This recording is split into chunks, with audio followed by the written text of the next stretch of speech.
திருமண விஷயங்களில் நம்ம காதலிக்கிறவங்களுக்கு ஒரு நல்ல காலம், திருமண யோகங்கள் வரக்கூடிய ஒரு காலம்.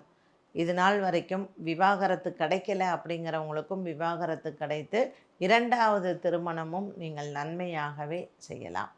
மனதிற்கு நல்ல ஒரு திருப்தியான ஒரு காலமாக இருக்கும் இந்த 2025. 2025ஆம் ஆண்டில் வரக்கூடிய பெயர்ச்சிகள் அனைத்துமே துலாம் ராசி நேயர்களுக்கு சாதகமாக இருக்கக்கூடிய காலம். பள்ளி பருவத்தில் இருக்கக்கூடிய மாணவ மாணவிகள், திருமண காலத்தில் இருக்கக்கூடியவர்களுக்கு மற்றும் வியாபாரம் செய்பவர்களுக்கும் நல்ல ஒரு காலமாக அமைகிறது. இந்த வருடத்தில் ஏதாவது நான் ஒரு வெற்றியை பார்க்கணும் அப்படின்னு திரைத்துறையில் இருக்கிறவங்களுக்கும், வெள்ளித்திரை, சின்னத்திரை இதில் எல்லாம் இருக்கிறவங்களுக்கும் ஒரு நல்ல காலமாக இருக்கும்.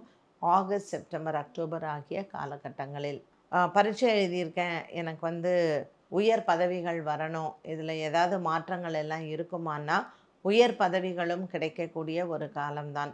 புதிய வியாபார விஷயங்கள், புதிய கடன் முயற்சிகள் அனைத்திலையும் வெற்றி பெறலாம். துலாம் ராசியில் இருக்கக்கூடிய சித்திரை மற்றும் சுவாதி நட்சத்திரக்காரர்களுக்கு மே மாதத்திற்கு பிறகு வீட்டில் யாருக்காவது உடம்பு சரியில்லை, இது வரைக்கும் மருத்துவ செலவு இருந்ததுன்னா அது நல்லா மாறக்கூடிய ஒரு காலகட்டமாக இருக்கும்.